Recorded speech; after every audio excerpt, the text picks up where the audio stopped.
Hello everyone, welcome to Growth Version, a channel that shares essential lessons learned from good books. Today I would like to introduce to everyone a book written by author Marcy Shimoff. One of the best-selling non-fiction authors of all time, the woman with the ambition to spend her life helping people live full of joy and happiness, is the work Happy for No Reason. When All Support is Lost is the New York Times bestseller that she devoted her heart to writing, and will guide you through the 7 pillars to find your own way to own true happiness in the remaining precious life of yourself right now. We will come to today's content, how to build your own happiness. Looking back at your views on happiness, in a meeting, the author asked the people in the audience to write down 100 things they wanted in their lives. Everyone started by listing their wishes and big dreams, small and shared with each other. Some people want to own an expensive car, some people like to travel around the world, some people want to be famous, some people have a beautiful dream of ending global hunger, ending war, and also some people dream of exciting dreams, but only a few dream of happiness. Whether you realize it or not, all people's dreams have a final destination. Along with that is to be happy and satisfied, but why is that? Why do people often not specify the purpose of their life, but have to try to take such a long detour, even though your dream is big and great? No matter what, it is not the ultimate goal for you to aim for, everything is just a means to aim for an ultimate goal, which is the feeling of satisfaction and happiness. As the great Aristotle once said, happiness is the meaning and sole purpose of life, the destination that people aim for throughout their lives. But we often put our happiness on many supports outside, and of course when the support disappears, it will not forget to take your happiness with it. If I ask you now, do you feel happy? What is your answer? Actually, there will be a few people who always feel happy, even though their life is uncertain and they still have to go through sadness like all of us. Some others always feel unhappy, no matter how hard they try, and most of us, we fluctuate between these two states, meaning we will be happy when we have enough conditions, for example, good health, a happy family, a favorable job, promotion, being cared for and loved by others, and a family, relatives' trust, etc. Generally, everything is favorable, and vice versa. When life does not go the way we want, happiness disappears. In place of feelings of suffering, anxiety, and sadness. But the feeling of happiness, and unhappiness are not permanent over time. A survey of lucky lottery winners found that, within a year, those lucky people returned to the happiness level they had before they won the lottery. And a survey of people who were unfortunately paralyzed also showed similar results. About a year after the mental breakdown, they began to find the feeling of happiness they had before themselves. The conclusion is that, no matter what happens in life, whether happy or miserable, you will always tend to return to the level of happiness you once had. So what is the level of happiness? What we have available is something that is 50%. The limit of human happiness that is available depends on genetics, the rest is accumulated by us. However, in the remaining 50%, happiness comes from external factors that you still pursue, such as wealth, a happy marriage, a favorable job, and obedient children, only account for 10%. The remaining 40% depends on the results of emotional thoughts and language. Our words and actions, so let's look back at our lives a little bit. We often think that happiness is something we need to pursue and find ourselves. We spend most of our lives trying to do things that we think will bring happiness to our lives, without realizing that we are just trying to fill 10% of happiness in our lives. The more developed society is, the more we get caught up in the cycle of chasing these 10% of happiness. Instead, why don't we focus on the remaining 40% when your thoughts, feelings, and actions bring you to happiness? If happiness then, the 50% genetic factors that you have will also change in a positive direction, and all of these habits can be completely independent of external circumstances, and anyone can practice that is happiness, a happiness in itself, that nothing outside can control. No support when falling can take away. As in the book on happiness, it is written that happiness is a state of being realized inward, not outward, boundless satisfaction. The author of this book is the French Buddhist monk, Matthieu Ricard, recognized as the happiest man in the world. When scientists scanned his brain to monitor his happiness index, they discovered his brain produced an incredibly large amount of gamma waves never seen before in any other person, which document is the gamma wave that shows the level of consciousness, happiness, peace, cognitive ability, learning as well as high concentration. He has spent tens of thousands of hours practicing meditation, as well as practicing thinking. He also advocates compassion, and through his books, he argues that happiness is not dependent on circumstances or genetics, but is a conscious choice and a skill that needs to be developed through the way you think, act, and feel. All of that needs to be built from within yourself. It's not the end goal, it's how you live each day. So if you're not feeling happy right now, or your happiness depends on external conditions, then start practicing and exploiting it right in your progress through the author's specific instructions below. The 7 pillars of building self-built happiness. Self-happiness is like building a house that wants to stand firm even in storms. First of all, it needs a solid foundation. Therefore, we must start from the core goal of redefining your life goal must be happiness. Happiness is the foundation for every step in life. Therefore, on every step of conquering your life's goals, you must always keep in mind that happiness is all. Happiness must be the sun that lights up every step of yours. First, you must believe that you can and deserve to be happy. There are many people who have experienced painful life events which have sown in them extremely negative beliefs about one's present and future, using pessimistic thinking to deprive oneself of happiness. For example, a person who has experienced many broken relationships or marriages is often locked in the belief and thought that, in this life, they will not be able to find true love and happiness. The very domination of this belief becomes an irreversible prophecy that drags them into suffering. Only when you believe that you deserve to be happy, and are completely capable of being happy on your own, will you begin to attract more happiness to yourself. Second, take responsibility for your feelings of happiness or unhappiness. There is a paradox in human nature that we always want to be independent in our own thinking, but always blame others and external circumstances for our negative emotions. Many studies by psychologists themselves, typically the study by Carnegie Mellon University, have shown that people who still criticize and blame others for the traffic accidents they encounter from 8 months to a year ago all had a very low problem-solving ability index. People often uttered sentences like, "My boss is not good, my wife is bad," or "My child is not listening, because my husband is too heartless," etc. are people who are not truly happy. William Shakespeare once wrote that, "The fault lies not in our stars, but in ourselves." If we are unable to take responsibility for your own emotions and life, and you will easily react like a victim, forever complaining and blaming your circumstances. When and only when you understand that your emotions are created by yourself, you are in a proactive position to solve problems in life while still maintaining serenity and peace of mind. As writer Maya Angelou once wrote, "If you don't like something, change it. If you can't change it, change your reaction to it." Never complain or criticize, instead ask, whose fault is it? Ask yourself, what have I learned from this? Take responsibility for yourself, rise above your emotions. Your own happiness can only be decided by you yourself.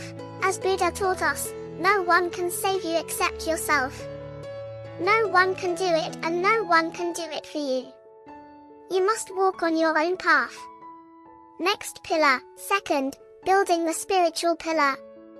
Don't let your mind manipulate you.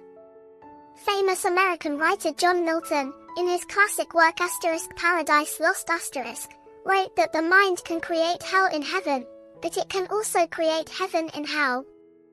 The mind is the priceless gift that nature has given to mankind, but at the same time, it can also be the prison that imprisons us. Scientists have shown that, on average, You can have 60,000 thoughts a day, but 95% of today's thoughts are the same as yesterday's thoughts, and 80% of your negative thoughts are equivalent to about 45,000 negative thoughts a day. Are you surprised by this conclusion? You can completely verify it in yourself. So why do we repeatedly repeat most of the negative thoughts? This I have explained many times in other books, simply that this is an adaptive mechanism of our ancestors in primitive times, and it is still programmed into our brains to this day. Negative thoughts are thought to be the brain's self-protective mechanism. Brain researcher Rick Hanson describes positive thoughts as glue that sticks to our brains, while positive thoughts are discreet and non-stick, like non-stick claws. So it takes a lot of positive thoughts to eliminate a negative thought.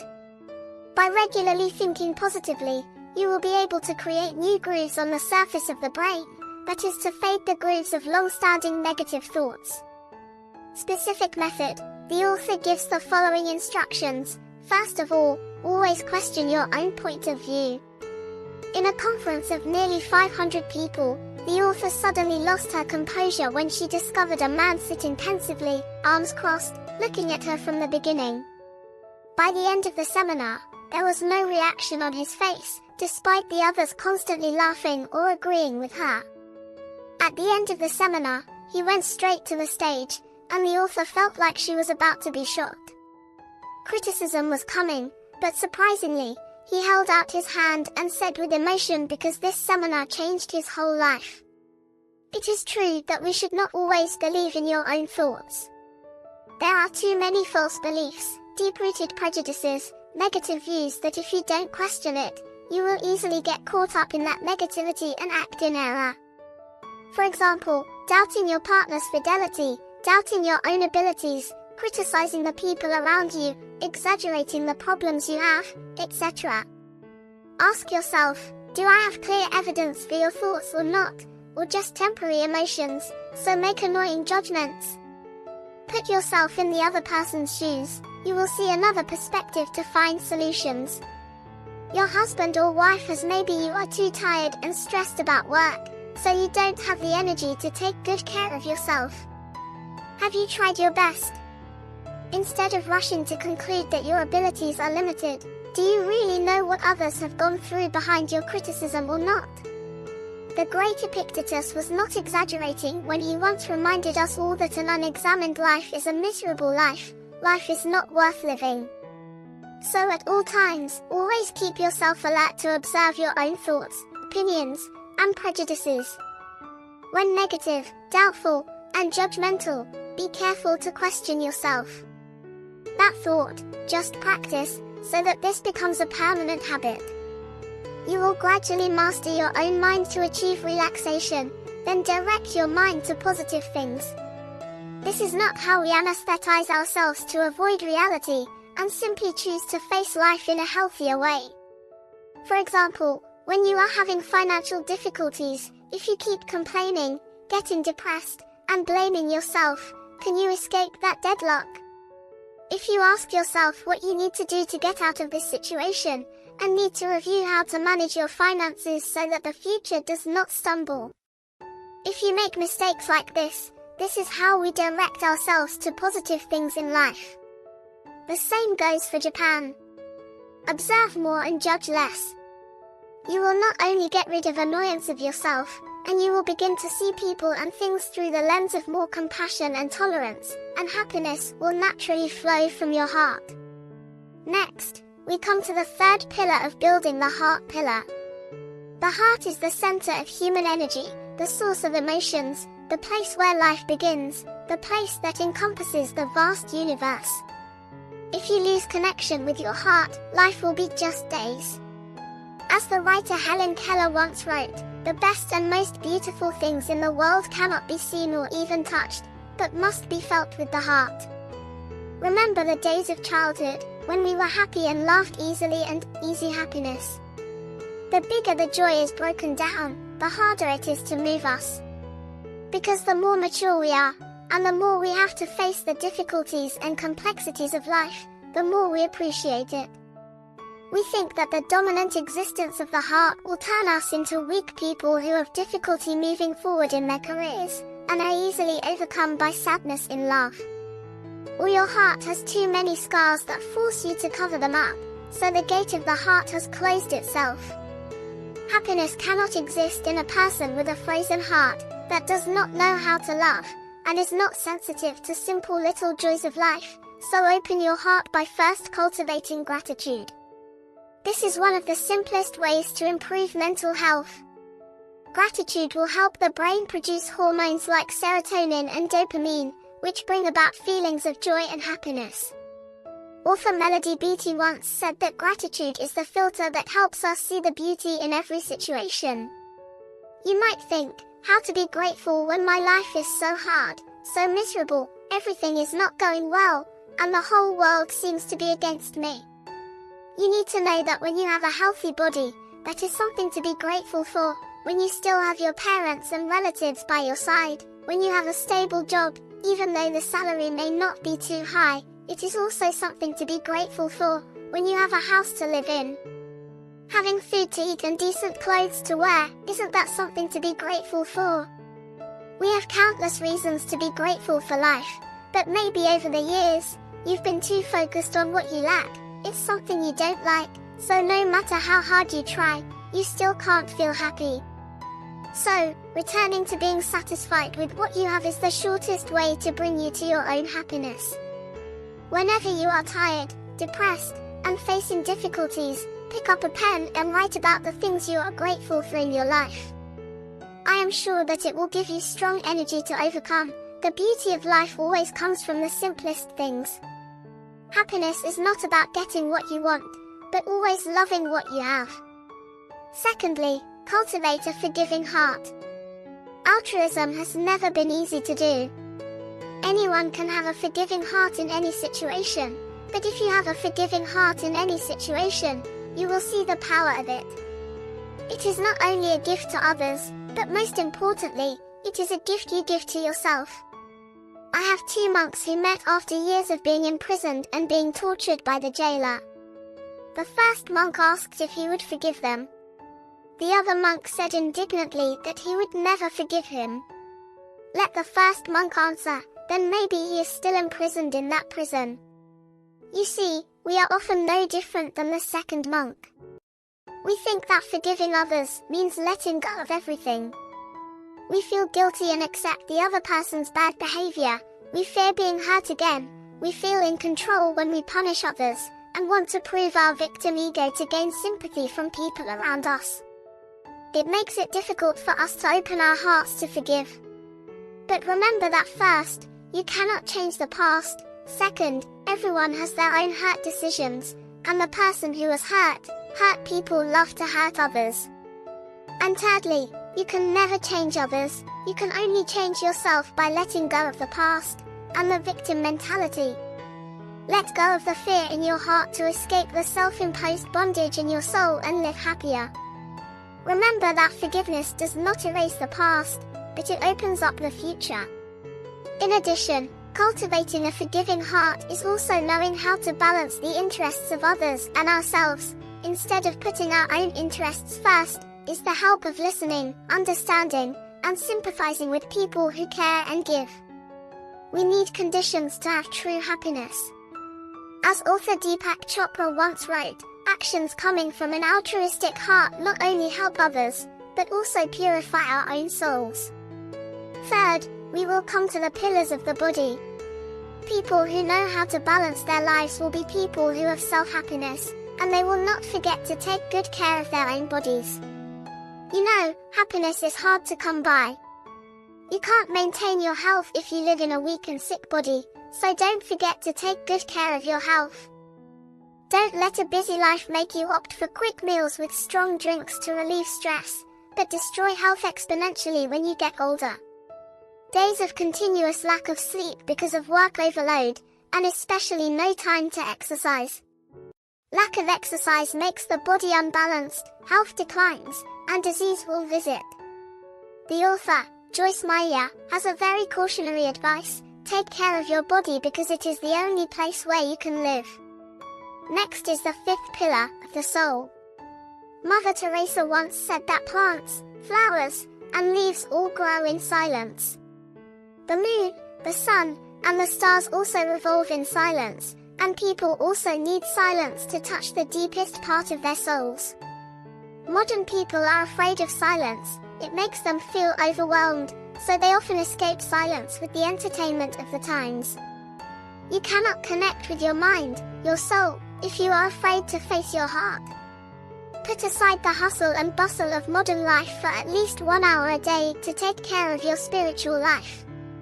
Give yourself some time. Take a moment to connect more deeply with your inner self through walking, and being in nature or meditation. Use the major monk himself as your motivation to meditate more and more. You will listen more to your own inner voice, connect with the supernatural power of the universe, lead you to wise decisions in difficult times, and skillfully steer you to the path of your own destiny. Like the saying goes, when you connect deeply with your soul, you will naturally align yourself with the path to your own destiny. Now we will come to the sixth pillar, setting life goals. Studies on happiness have shown that those who find ideals and goals in their lives live happier than those who do not have clear goals. The goal here is not simply pursuing a career, but it is the desire that drives you to do meaningful things and live happy days. Most of us work simply to cover the expenses in life.